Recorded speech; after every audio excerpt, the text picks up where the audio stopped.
Sinon, votre question, c'est quoi la religion? Oui, c'est ça. Bon, la religion... Je voudrais que vous définissiez pour que, en réalité, les téléspectateurs comprennent bien de quoi nous parlons. Que D'accord. vous définissiez ce qu'est la religion traditionnelle africaine. D'accord. Mais d'abord, religion. Le mot religion est un mot d'origine latine.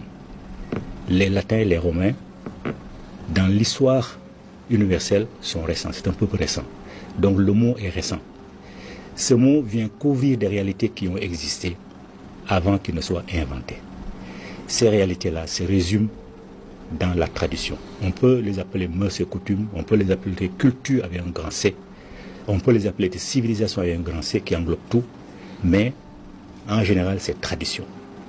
Tout ce que la religion prétend révéler est contenu dans la tradition du peuple dont elle se réclame. La religion n'a encore amené aucun enseignement qui ne soit contenu déjà dans une tradition.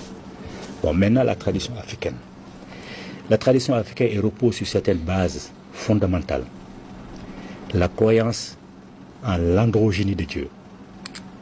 La croyance en Dieu en tant que fluide universel. La croyance en la réincarnation. On ne va pas au paradis en une seule fois. Plusieurs existences sont nécessaires pour qu'on affine justement cette parcelle d'énergie divine qui fait que l'être humain existe. Parce que Dieu, dans l'Afrique traditionnelle, est à la fois parcelle et totalité. Tout ce qui existe et qui est naturel contient une parcelle de Dieu. Donc la réincarnation. La complémentarité entre la femme et l'homme, pas l'égalité. Parce que la femme et l'homme ne peuvent pas être égales, mais la complémentarité. Le culte des ancêtres. On vénère les ancêtres. L'écologie sacrée. Et interdiction pratiquement formelle de ne pas pousser Dieu à la faute. C'est ne pas lui demander de satisfaire les uns, pas les autres.